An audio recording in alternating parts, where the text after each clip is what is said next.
Hello, everybody, and welcome. In this video, I'm going to introduce a new game engine called Stencyl.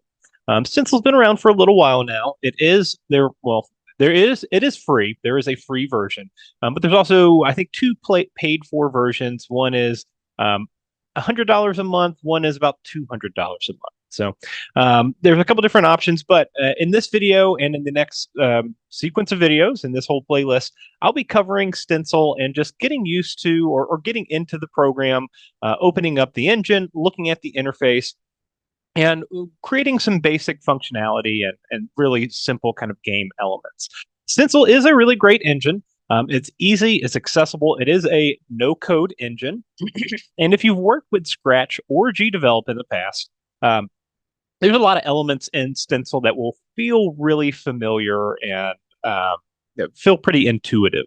So, getting used to the interface is a little tricky, as with any new tool. There's a lot of buttons, there's a lot of menus, there's a lot of panels. It can be overwhelming at first, but once you get in here and play around, it'll start making a little bit more sense. So, I'm going to start by sharing my screen, and I'm going to show you in this video just the website and how to download the engine. And I'll end with opening it up, and I'll cover kind of the engine itself in another video.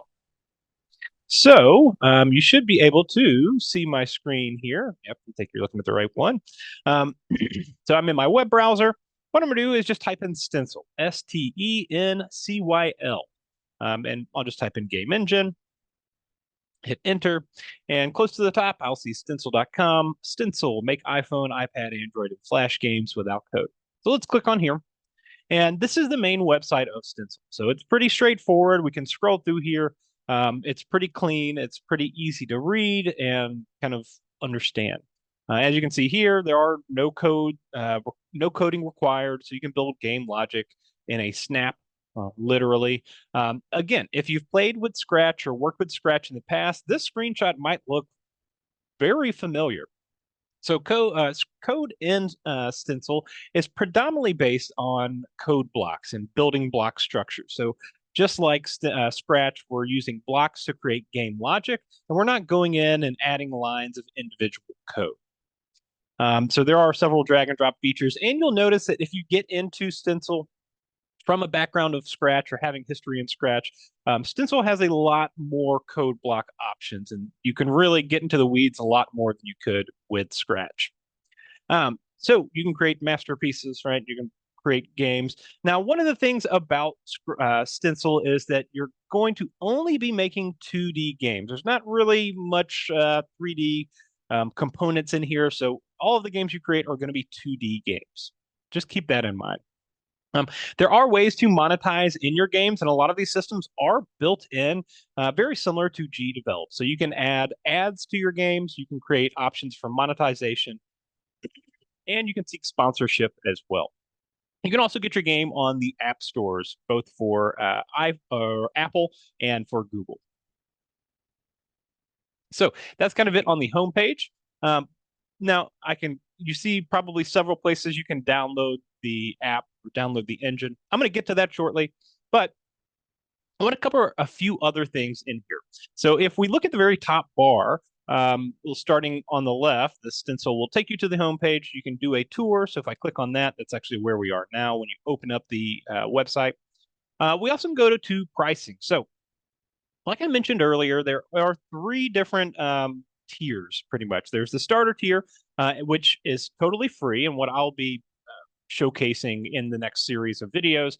You can download it, and you can publish to web with this. So you can build HTML5 games, and you can publish to Stencyl's Arcade. Now, I recommend publishing just to HTML5, and then you can upload that project to itch.io or any other kind of web hosting platform. They mentioned Congregate and also Newgrounds World, I think, what was featured in the kind of main homepage there at the bottom. But there are tons of websites that you can post your web games or HTML5, WebGL, whatever you want to call it, your web-based games too, and you can play them through your browser. The indie tier, so $100 a year, which is really not that bad when we look at other pricing fees and subscription fees for other game engines. $100 a year gets you publishing to web and desktop. So this means that you can publish WebGL builds officially. HTML5 and WebGL are exactly the same, but they work pretty similarly. You can upload both of them to itch.io. Now, again, you can publish to the web and you can publish to desktop, meaning you can publish to any kind of home computer or machine. So you can build builds or create builds for that. And if you go with the Studio, the $200 a year, you can publish to iOS, Android, and web and desktop. So this just means you can publish to mobile devices. So thinking about iPhones, iPads, and any kind of Android device. So smartphones, Google smartphones, and Google tablets or Samsung tablets, any Android device. Both Indie and Studio have, and Studio also have. So this is just showing like a comparison of the platforms. Honestly, though, you'll be fine with just the free starter version, and that's where I recommend getting started.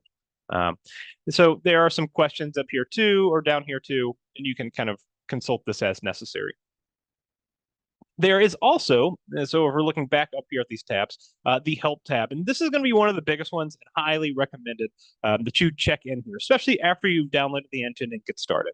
So if I open up this help tab, you'll see that there are 6 kind of different sections here, starting with crash courses. Then we have the full guide, we have videos, sample games, developer center, and blocks guide. 3 of these components are going to be really valuable, and I really highly cannot recommend enough. Starting with the crash courses, there are 2 of these. The first one is really short.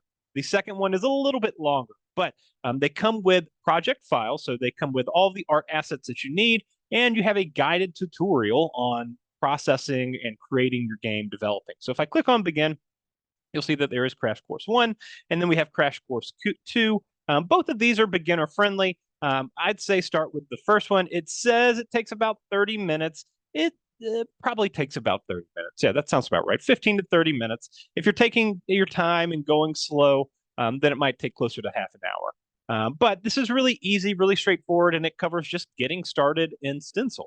Unlike GDevelop, I really love their tutorial content and their crash courses. I find they're really, really incredibly valuable, and they are a great way to understand what's going on and how your systems and panels and buttons and different kind of sections of Stencyl all work together. Now, one of the caveats with these tutorials is that they are all written out. So if I click on view, you'll see that I am just scrolling down here. We have steps, and they have, well, they have methods here in Crash Course 1, but in Crash Course 2, they have steps. So method 1, method 2, actually, that's just 2 different ways to do the same thing.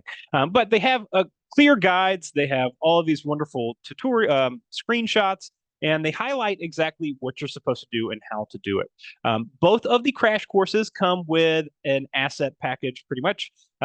This one, the Crash Course 1, comes with an actual Stencyl file, like a project file that you'll download. So if I click download here, you'll see that it is going to download this Crash Course kit.stencil, and it is a .stencil, so that is showing it is a .stencil file. You can see also that I have Crash Course 2 downloaded. Now, this is a zipped folder. This just includes all the assets that I need for Crash Course 2, which include character assets, audio, background art, and I think some other images as well, some extra images and artwork. But anyways, I highly recommend going through these crash courses. Again, they're written down. It's all spelled out, literally. There are screenshots that guide you through here. Note with Crash Course 2, there are some funky things where things don't quite work as well as they used to in previous versions, but I've gone through both of these crash courses and they both work as of recording this. So this is September 2024. So really make use of that. You know, a lot of the content, and this is one of the kind of drawbacks of Stencyl, a lot of the content is going to be older. So if you look at this, this was last updated in 2015. So it's been almost a decade. But, you know, the content's still solid. And if I go back to help, we'll jump into Crash Course again. We'll go into Crash Course 1, or number 2, sorry. They say it takes 1 to 2 hours. If you're going slow, it might take closer to 2.5 to 3 hours. But I really highly recommend Crash Course 2 once you've done Crash Course 1, because Crash Course 1 introduces you to the engine. It shows you where all the buttons are. It shows you where all your panels are, how everything's connected. Crash Course 2 shows you how to build a game with logic and a kind of win screen or a win condition. very similar to like Space Invaders, but the kind of walkthrough is really valuable. They also show you how to make use of audio, um, and they break it down into different segments of this. So you start with just getting it all set up, then you start building mechanics, then you start creating your logic. Well, I guess you first build out your sound, your scenes. First, you're getting all your assets in here, you're setting them all up, you're setting up your level or your scene, you're adding audio. In the second step, we're adding logic, you're creating your game mechanics, and final touches, you're creating your win conditions and kind of setting your game up. And you're looking at publishing as well. Another thing to note about Stencyl, this engine was built several years back. It's kind of long in the tooth now. There's not as much, modern content and reviews on it. Even if you search YouTube, a lot of the tutorials are going to be about 5 to 6 years old plus. Now they're still good and they're still valuable and they still work. And the engine is still updated. So if I go to my web page, the main web page, and hit download Stencyl, you can see that they do have a very recent build. So again, as of September 2024, the last update was July 1st, 2024. So that was just a few months ago. And we are in Stencyl 4.1.4 as of recording this video. So keep that in mind. The crash courses are really great. I highly recommend them. A lot of the content that you will find on the web is kind of outdated or just older. Now, speaking of outdated, if you go to this videos tab, I'm skipping over the full guide. I'll circle back around to this. If you go to the videos guide, this is going to be old as well. And if you try and view any of these, you're going to get a link to a lure. Actually, this is somewhat new. So some of these videos, and actually this user, I have come across several times with a lot of Stencyl tutorials. This might have been one of the original creators. I'm not certain. But there are really great tutorials, and these are only 3 years old. So again, some of this content a little bit older. Some of these are 4 to 3 years old. So maybe early 2020, 2021. That's actually new since over the last like week or the last several days, that seems to be working. Now let's see if I click on some of these other links. That's what I would expect. The playlist does not exist. So some of these links for the video section of help just don't work. Let's see, Abigail's interactive tutorials are no longer working as well. So this is kind of a dead end, but the rest of the help page is really helpful. The full guide, if you click begin on that, this is essentially your documentation. They have a ton of content in here, and it covers just about everything that you can imagine in the game. Starting, and it's kind of listed numerically in order of importance and getting started to more kind of advanced tips and more nuanced mechanics and systems. So getting started, Crash Course 1, Crash Course 2, then sample games, block reference, and developer center. This is all sections that are within the help page. And then we start going into building logic, talking about behaviors, creating them, attributes, game attributes, and so forth. This is all really valuable. And just like GDevelop, this documentation is very legible and easy to understand. So if I click on just one of these pages, what is a behavior? They'll tell you what behaviors are. They'll provide you some examples and show you how they work within the Stencyl kind of ecosystem in the game engine itself.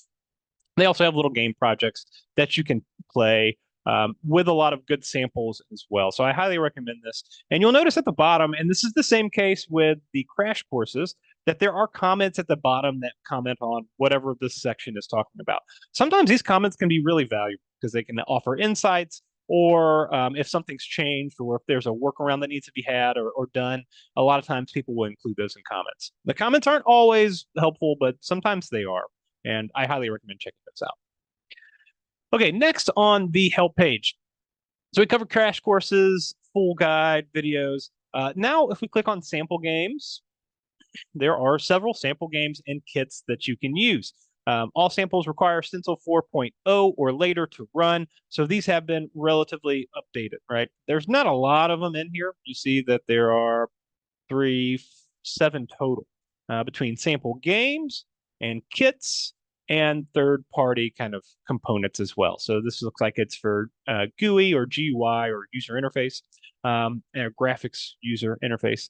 And this looks like it's for dialogue, so like chat boxes and text, things like that.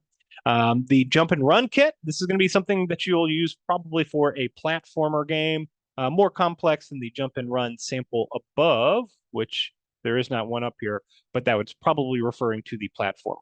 As far as the sample game, so with the kit, these are just like components. It's many like an asset package and also a behavior package, which just like GDevelop, Stencyl features a robust library of behaviors. And behaviors are the same as behaviors in GDevelop. They act as pre-made code that and pre-packaged logic that you can add to actors or objects in your game. We call them actors in Stencyl. I'll cover this later in another video. But we can add these behaviors to our actors, to our objects, to create predefined logic without having to go in and script anything by hand or create code block by hand. So you can find scripts or behaviors for running and jumping. So you can just add this on to your character and you're good to go. You don't have to add any block code. And there's a lot of other things you can add, like behavior wise. So then back to the sample games. There are a couple different sample games. There's four. One is a top-down dungeon. So this has like 8 direction movement or probably 4 direction movement, up, down, left, and right. This is a platformer. So you have gravity. You're moving mostly left and right with a jump. We have a drop block. Click the blocks with the correct right timing in order to guide the hero to the goal, mobile ready. Not sure about this one. It looks like maybe it's a mobile game. I assume some clicky mobile game. And then alien approach. This is very akin to Space Invaders. So the character moves left and right at the bottom of the screen. You have aliens that move left and right as they slowly approach the bottom of the screen near the player. Okay, so let's jump back into help again. Two more things. The Developer Center. If I click here, this is pretty much where you can find information for you as a developer, like really kind of nuts and bolts. They also have, which I don't see it in here, the extensions market. Click in here. There's a lot of extensions. These act just like similar to extensions in GDevelop. Additional kind of logic that you can use to bring into your game. A lot of this really relates to kind of publishing and building, adding ads and different things like that. You'll see that there are categories here. So mobile features, services, other features. Other features might be what you're most interested in. So HUD console, custom controls, radio sound effect or SWF, spine animations, leaderboards. Looks like joints and spine animations are probably for animations and like creating bone structures in your characters. Extra mouse buttons. So if you're planning for your player to have a fancy mouse with multiple buttons on it, you can kind of attach things that way. And then utilities, 2D lists, better logic, just a lot of other kind of components, and then requested extensions, right? I don't really fool with this too much. So you probably won't really use the extension market. Build extensions. So just like GDevelop, you can build your own extensions and build your own behaviors. And this just kind of has an introduction to how you would go about building your own and installing them. So there is good content in here. Extend the tool set, build plugins for Stencyl. Again, this is how to create extensions for Stencyl, the Stencyl API. So this is official documentation, right? Hacks is going to be what you're using when you're using code blocks. So when we talk about API, this is just referring to the actual kind of language, right? So if I hit view, I can click in here on any one of these little side notes, click on the kind of subtext, and I can get an idea of what kind of code I need to use if I'm trying to actual code myself.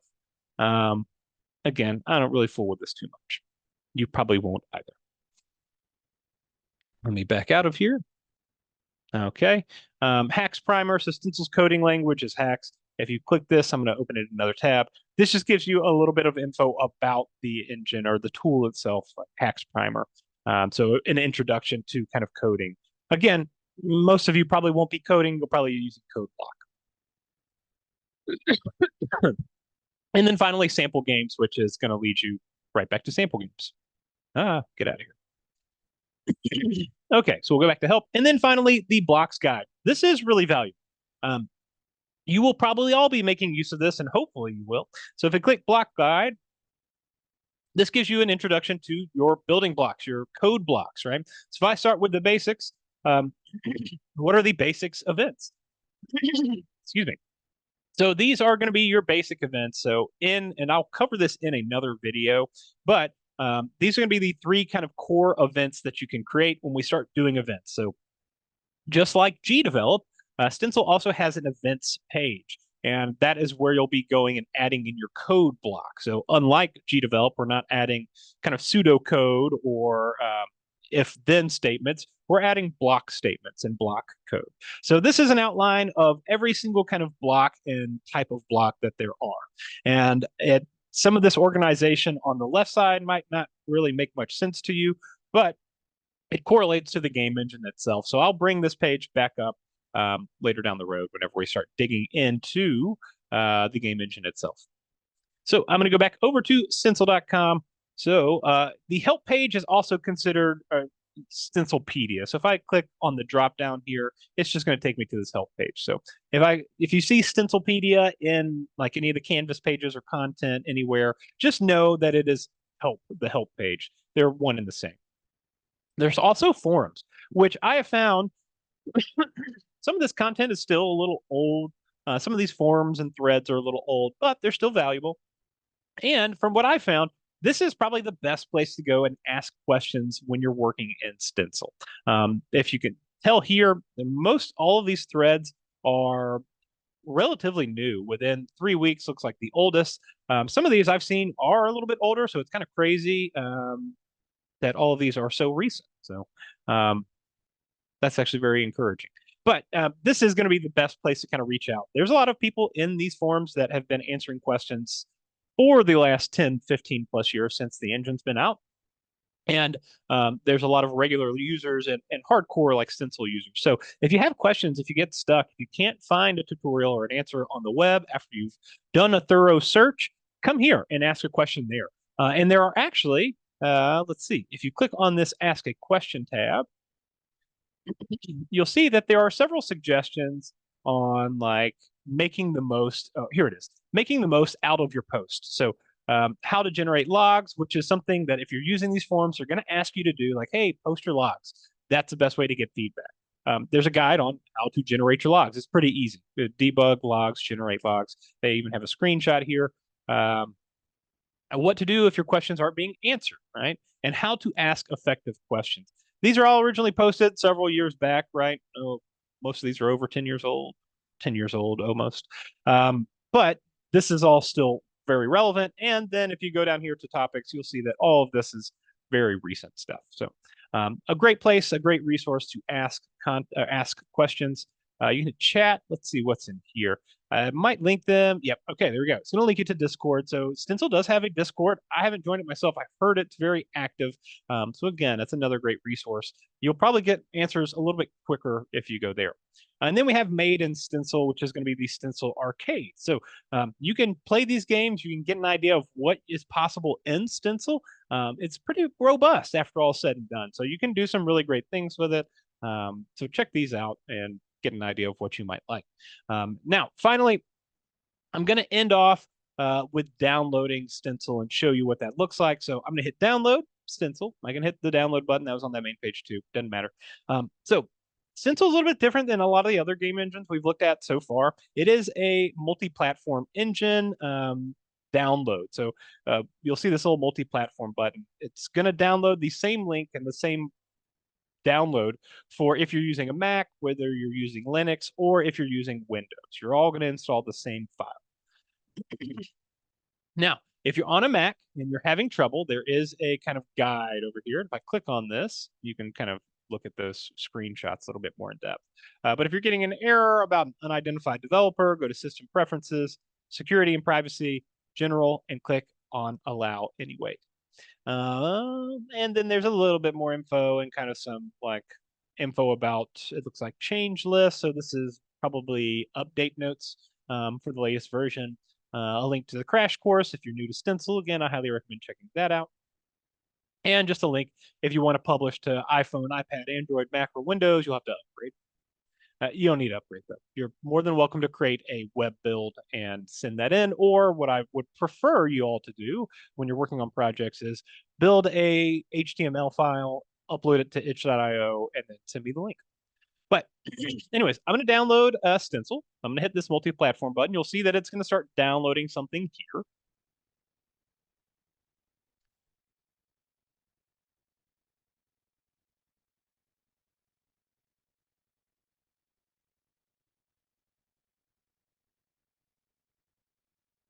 Come on.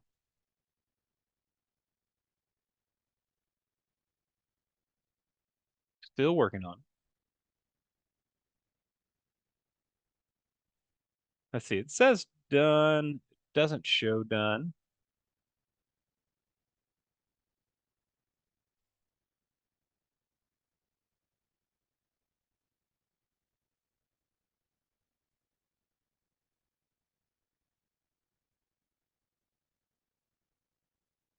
Let's see here. We're getting hung up, it looks like.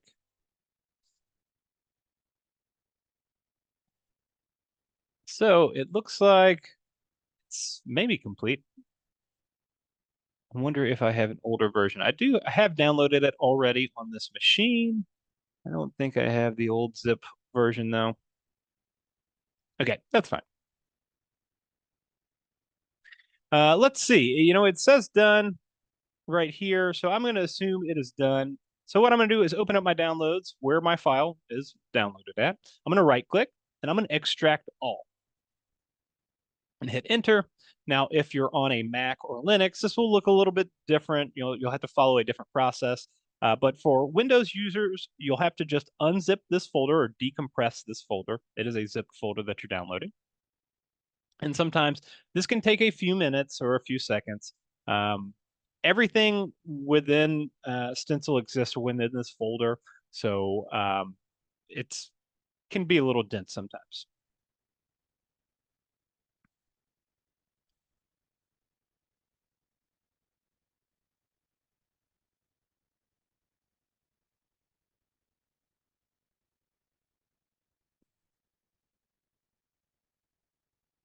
Okay, great. And now it shows that Stencyl is done downloading.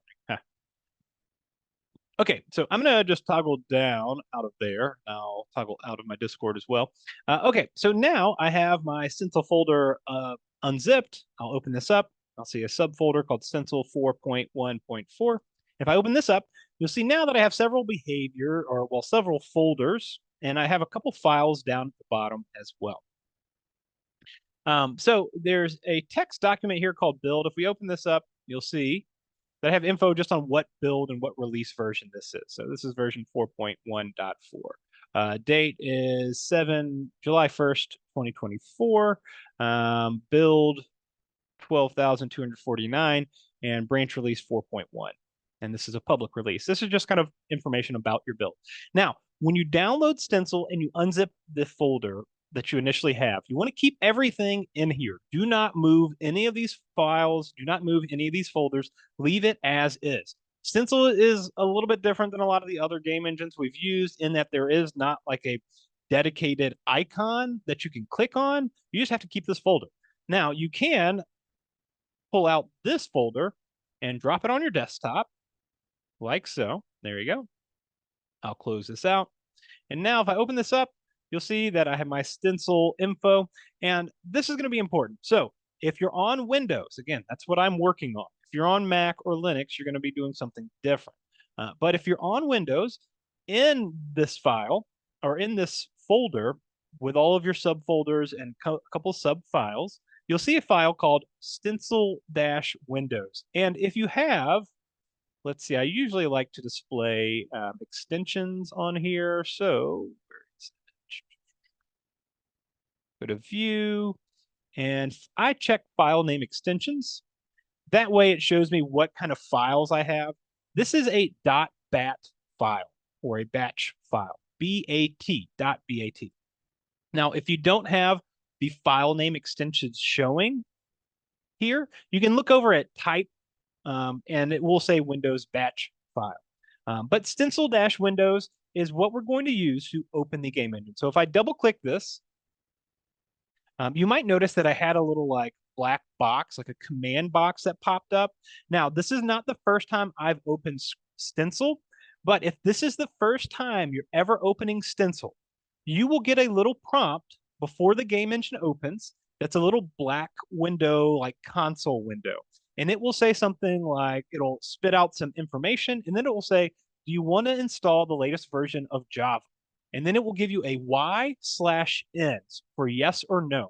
You want to install that latest version of Java. That's all part of the engine. That's totally natural. So all you have to do is hit the letter Y, as in yes, and then hit enter. And then that console will load up. It will install Java, and it will close automatically. And then your game or console or the game engine will open, the actual engine itself will open. Now, again, this is not the first time I've downloaded Stencyl. I've had it on this computer already. I have it on kind of another monitor, and I have some projects that I've worked on, right? And these projects are showing up. Now, by default, this will all be blank, but this is the kind of interface and the engine of Stencyl. Here it is in all its magnificent glory. And that is how we get it downloaded and start working. I will cover a little bit more about working within the engine itself in another video here to come. But this is just introducing you to the website, a lot of the content, and getting started and getting downloaded. So, as always, let me know if you have questions. Have fun with this, and good luck.